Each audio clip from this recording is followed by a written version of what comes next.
uno wa gatandatu ndamukiza niho hibukwa mu gihugu cose imyaka 30 irangiye Perezida Cyprien Ntaryamira n'abashikiranganji biwe babiri bari muri leta yiwe bitavye Imana, bakaba bahitanywe n'isanganya ry'indege ryabereye mu gihugu c'u Rwanda. Indege yarimwo na perezida w'ico gihugu wo muri ico gihe Juvenal Havyarimana. Mu gisagara ca Bujumbura ibiro bikaba vyatanguwe n'inkuka ya misa yari ihagarariwe na musenyeri wa diocese nkuru ya Bujumbura Gervas Banshimiyubusa. Uwo nawe mu nyigisho yashikirije akaba yibukije abari ngaho ko ivyabaye muri kahise bikwiye kutubera icigwa ntituzobigarukeko. Inkuru nziza ya Mariko muri iki kigabane ca 16 badusomeye uyu munsi ibanza mbere kutwereka ingene vyagoranye rwose kugira ngo abigishwa ba Yezu bemere ko yazutse, bashobore gutyo kuza kubandanya ubutumwa yari yahawe na se, ubutumwa bwo kwigisha no gukiza isi. Vyarabagoye rwose kwemera. Byose biratwumvisha ko uwufise ukwemera nyako yobwirijwe kuba uwundi muntu atangaza abantu mu kuba ntibarekegwa iyo hageze gushingira intahe Yezu Kristu be no gukora ineza. Ariko no ngaho ijambo ry'Imana hari ico ritwigishije. Nike cuko ubutumwa bwo gukora ivyiza muri iyi si turimwo butigera bworohana mba. Womenga uko umuntu w'Imana agerageza kurangura ubutumwa bwo gufasha abantu guheba ikibi ngo bakora ivyiza, womengo niko Sekibi nawe acasya atazambaye ngo anigire mu menshi ubwo butumwa bwiza n'ivyamwa byabwo. Ntibikaduce rero intege, kuko umuzimagiza wamugwanya umuco. Nguko uko muri iyi si kuva kera abafise ububasha bashobora kwama bagomba kugira abandi, kubuza abandi bariko barakora ubutumwa bwabo bwiza kuvuga no kubandanya bakora ibyiza. Muca mutegera ko kwaka abantu uburenganzira bwo kuba bakivuga no kuba bakigira ico bakora ataho bitaniye, ataho bitandukaniye no kubapfunga. Ubujije umuntu kuba kivuga no kugira ico akora naho atabarashika muri za mpome zine uba wamaze kumupfunga. None iyo tuvyifashemwo gutyo hari inyungu bizanira abo dushinzwe canke riho turabahomvya.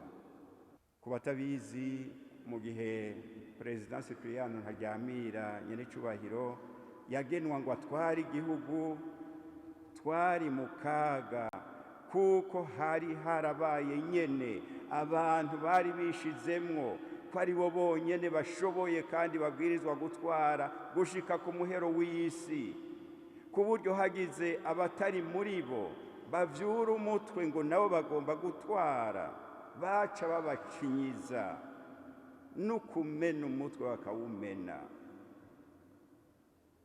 Perezida Melchior Ndadaye nico yari yanse, ati nta mwana n'ikinono, umwe wese naronka amahirwe angana n'ay'abandi. Murazi ko yahavuye abizira. N'uyu Perezida Cyprien Ntaryamira rero bari basangiye urwo rugamba bw'uko hatogira abaniganwa ijambo, abakumirwa, abarenganywa. Yari umuntu yitonda, murabizi, abamuzi, asa mbere n'uciye bugufi, ariko yamashira imbere inzira yo kuganira mu gutorera inyishu ibibazo. Murazi noneho ko n'isanganya ryamuhitanye yaravuye mu biganiro byo gufasha akarere gutorera inyishu zirama ibibazo by'amahoro, yaravuye mu biganiro.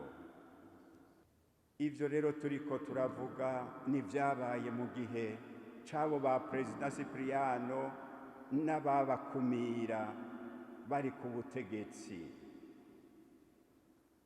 ibyabaye nibyo bibwirijwe kuza biratwigisha kugira ngo turabe ntidusange natwe twabiguyemwo tutabizi, kuko hari abibaza ko isi itangurana nabo bakagomba guca mu mayira abandi bamaze gucamwo kandi barabonye ko ayo mayira adashika, kuko bibaza ko isi itanguranye nabo. Ibi bintu byabaye muri kahise kandi dutera ibyatsi nibize biradufasha kuza turikubita gashi ntitwame dukora ibyo abandi bakoze kandi tubona aho byagiye birashikana iki gihugu cacu.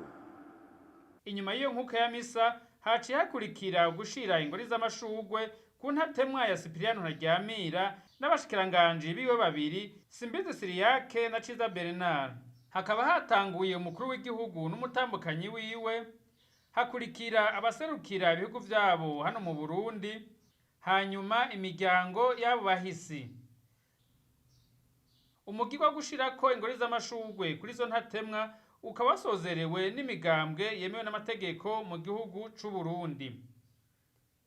Inyuma yaho hakaba haciye hakurikira kumviriza ijambo ryashikirijwe na Perezida Sipiriyano Ntaryamira umunsi ashikirizwa amabanga yo kurongora igihugu. Uwo nawe akaba yibukije abarundi bo mu bisata vyose kwama bakora bisunze disipline.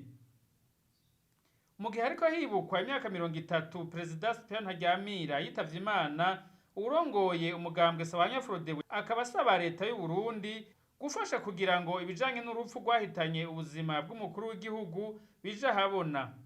Aruca dusaba leta y'u Burundi ko yokora ibishoboka vyose kugira ngo ibaze ico gihugu cy'u Rwanda, mbere tukagira ko tugasaba ko dushimitse ko ico kibazo kinyarutsa cane.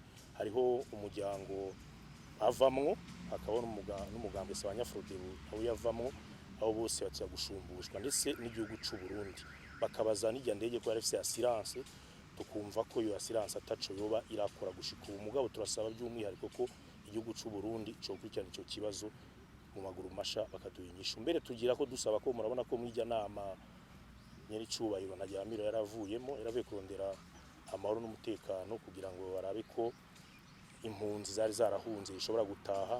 Baswe ngara amaguma akomeye cyane, akaba yarifuza ariko rero ko hoba amahoro ngaha mu gihugu iwacu mbere no mu karere. Twaro tuboneye ko dusaba leta by'umwihariko ko nawe yoba incungu yari kwiharanira kugarura amahoro n'umutekano.